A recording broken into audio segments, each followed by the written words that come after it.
Hello, everybody, and welcome to another episode of the European Young Chemist Network podcast. My name is Mark Kilada, and in today's episode, we are going to enter the private sector.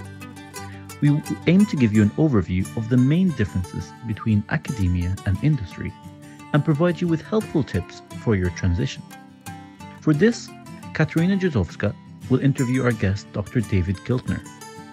Dr. Giltner is an author, speaker, and founder of Turning Science. He has a PhD degree in physics and holds 7 patents in the fields of laser spectroscopy and optical communications. Following his PhD degree, he joined industry where he spent more than 20 years developing cutting-edge photonics technologies into commercial products. In 2017, he started Turning Science to provide training and support for scientists of all disciplines seeking to enter the private sector as employees, collaborators, or entrepreneurs.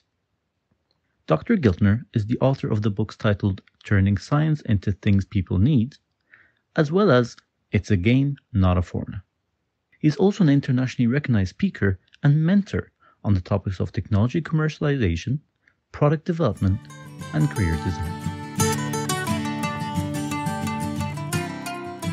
Hello everybody, I'm Katarina Josifovska, and this episode is dedicated for those of you who are planning to pursue a career in industry as next pathway either directly after PhD or after postdoc period.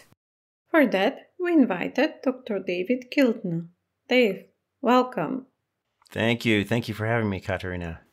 Nowadays, the PhD holders have an outstanding job chances in the job market. That's according to the Integrated Employment Biographies published in 2021 by the Institute for Employment Research. According to that, some of them find positions in academia and or like non-university research institutions, but majority turn into positions outside of academia. Of course, depending on the discipline, direction, this transition from academia to industry can be challenging. So, Dave, could you tell us what is the most challenging about this transition? Sure. Yes, certainly it's a very different environment and there are some challenges. I find that a lot of people, a lot of universities like to talk about skills and what skills might people need to transition into industry. I, though, don't think that is the biggest challenge. PhD scientists have many skills. Many of them are quite good. The biggest challenge that I find is the habits, the working and thinking habits. So the environment, academia versus industry, these are 2 very different environments, and the rules for success are different. So it's not so much about the skills. The biggest problem is that we tend to think like academic researchers and not like the private sector. And those are the biggest challenges to get past. It's not that we need to learn new skills, it's that we need to learn new thinking and working habits. There are several of those. The first one that I talk about is companies exist to make money. And so one of the first things is that you have to shift from a mindset, kind of this exploratory mindset in academic research where anything that's interesting is probably worth working on. If it's novel, it's worth working on. In a company, you have to think about how do you help the company make money. You have to be focused on value. And that alone can be a big shift sometimes. We're used to doing cool things, fun things. I like how you framed it. Well, you already mentioned one, but according from the book that you published in 2021, It's a Game, Not a Formula, there you are listing several of those rules that could ease this transition. Could you please tell to our listeners what are the others? Yeah, absolutely. So the one I mentioned, how they help the company make money, that's the first rule. That's the first habit. The second habit, thinking habit or rule, is figure out what matters and what doesn't. It's easy to want to be very complete. We learn to be thorough in academic research to make sure we've covered everything before we publish. But in the private sector, it's about getting to a result quickly. And it's really important to think about what gets you to that result and what might just be spending time on something that's interesting or a better understanding and doesn't really get you there. Obviously, it's part of being profitable to be efficient. That's the second one. The third one, I like to say, be effective, not smart. And this comes from a lot of feedback I have heard from industry managers. I've heard it more than once. In fact, I heard it again just last week from a manager who said, PhD scientists seem to think they always have to be the smartest one in the room. And I thought, well, yeah, that's the way we're trained, and we're in a group of other PhDs who are constantly correcting each other. And, that is the environment, and that's the way it works. When you move to it, isn't it? You've experienced that too, right? But in a team setting in the private sector, it's really about getting results. Sometimes that means admitting a mistake or saying you're wrong or learning from other people. And that's a really important part. So that's the third rule. The fourth one is we learn to decide quickly with limited data, or we need to learn to decide quickly with limited data. In science, you keep working, taking data and analyzing until you are certain you have the right answer. And then you publish. That's the approach, right? And totally makes sense. But in the private sector, we have to move quickly, and many times our managers will be looking for a choice or a recommendation from us, and we're not going to be certain. We don't have 2 more years to collect data and be certain. There's a customer that needs something in 9 months, and we have to move forward and figure out if it works as we go. And then the last one is, I like to say, scientists who are successful in the private sector, they persuade others to follow them. It's a team environment. In an environment where you don't always have all the data to prove, to make sure you know the right answer, deciding quickly without all the data, that's the last rule. Oftentimes you have to persuade people. You can't prove it to them. You have to say, well, I don't know for sure. I think this is the best approach. Here's why, and let's move forward. So those are the 5 rules. Help the company make money, figure out what matters and what doesn't, be effective, not smart, decide quickly with limited data, and persuade others to follow you. But how straightforward is to adopt them? You certainly are moving into a very different environment, and there will be cultural shifts. But I think these 5 rules certainly make it easier. You're going to have to learn some new technologies, some new techniques, almost certainly, unless you're lucky enough to get a job doing the same thing you did for your research. That's rare. You'll need to learn new things. But yeah, the 5 rules really help. As far as other skills and things, many of those you'll learn when you get into the new environment. But I think most people find it at least exciting because it's really a new environment and a lot to learn. Yes, true.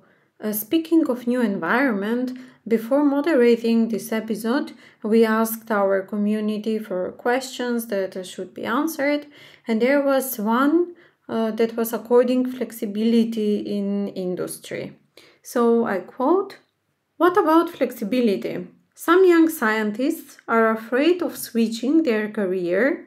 How does this sector accommodate to the expectations of future employees in that area?" End of the quote. So Dave, what is your experience on that? Any thoughts? Yeah, I do hear that a lot. I think a lot of that comes, frankly, maybe the short answer up front, a lot of that comes from it's a natural thing when we're in an environment and we're considering something completely different. It's hard to know what that will be like, and it's easy to be afraid of some of the differences. But the fact is, you can find flexibility in both environments. I think a lot of scientists in academia see flexibility in that, in principle, I can pursue any research direction that I want, right? And that feels like that flexibility is great. Whereas in the private sector, you generally are going to be working on things that you're asked to work on, usually because there's a paying customer that's looking for it, right? And that feels like less flexibility, like, well, I'll be told what to do. Well, that's sort of true, but the private sector has flexibility in other ways. What often happens, especially as you get into a little bit more responsibility, a little more experience, you will have flexibility in how you solve the problems that you're given to solve. Yes, there's a paying customer, they need a product, you have a role that develops a part of that, but you get the flexibility to solve those problems the way you want. That's why they would hire a PhD scientist, right?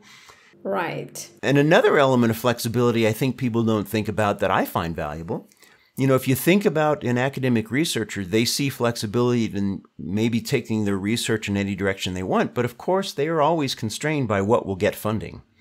And I think if you talk to a lot of PIs, they don't quite feel that same flexibility because, well, I can't just get grant money for anything. But also once they develop a direction, they're kind of constrained to that. I mean, to change paths completely is a big step, right? To move into a new area and convince people you can do that. But in the private sector, you can always change jobs and move to a different company, a different, even a different technical area. People do that quite often. That's a type of flexibility to completely change your career midpoint if you want to, that I think people don't think about. I've done that several times, and that's a flexibility that I very much enjoyed in the private sector. Quite insightful answer, Dave. So, indeed, there is flexibility in both sectors. Well, as you already mentioned at the beginning, when choosing industry as next career pathway, the PhDs are bringing their strength at the table. I think it's worth mentioning what are those strengths and how they are conveyed. Yeah, sure. Great question. So I heard two questions in there, so let me address them. The first is, what are some of our strengths that are valuable? And the other is, how would we relay those? Both excellent questions. So, and boy, there are a lot of different strengths, but when I talk about strengths, here's an important principle, I think. A lot of new PhDs imagine that their biggest strength is all of the knowledge that they have, all the things that they've learned.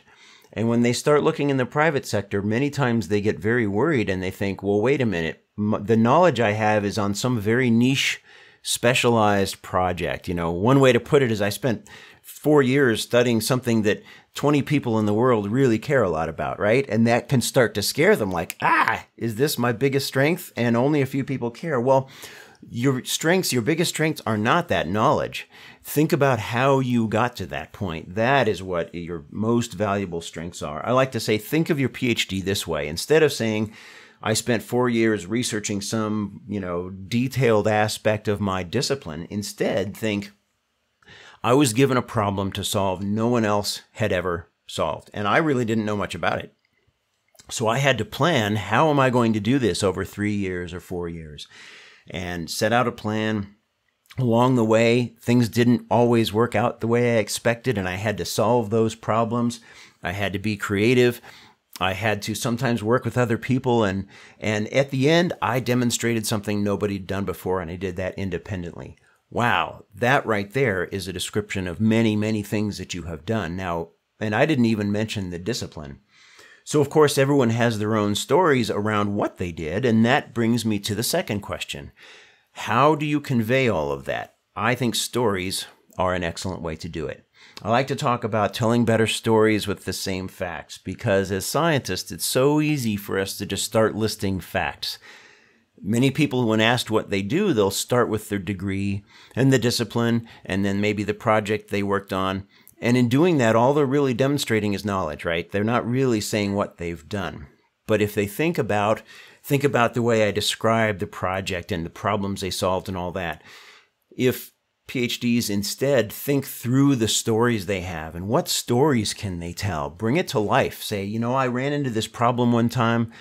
Here's what happened. I didn't know what to do. Here's the creative solution that I found. Here's how we all ended up better going forward. Or I learned something really important from that. So you're showing, you're not the smartest in the room. Telling stories is the way to do it. That is very powerful. Excellent point. So the biggest strength is not the knowledge, but how one gets that knowledge. And one should describe the path by telling it as a story. I will certainly know that for myself. With that, dear listeners, we are at the end of our episode. So, Dave, do you have any last piece of advice? Well, certainly I would agree. The 5 rules, those are very important. And frankly, so, you mentioned my book. I wrote the book that I wished I'd had when I moved into the private sector, and it's full of all the things that I learned early in my career. Well, I'm still learning them. Frankly, it's a lifelong thing, but Yeah, I mean, those are a big part of them. But I think if kind of one takeaway, and this is really what's in the title of the book, it's a game, not a formula.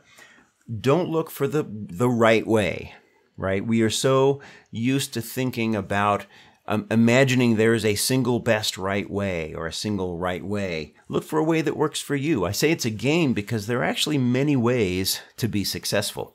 This habit we have of looking for the right best way totally makes sense in science. Lots of right answers when you're trying to understand how the universe works. That's what we are searching for. But in your career and in the private sector, it's more like a game. Many ways to win. You just need to find one that works for you and keep moving forward and improving on it. Thank you, Dave. It was a pleasure having this fruitful conversation with you. You're very welcome. It was great talking to you, Katarina. I appreciate you having me on the podcast. And thank you all for listening. Hopefully you enjoyed it and you got a brief idea about how the private sector works and how to ease your transition from academic environment to industry as future career pathway.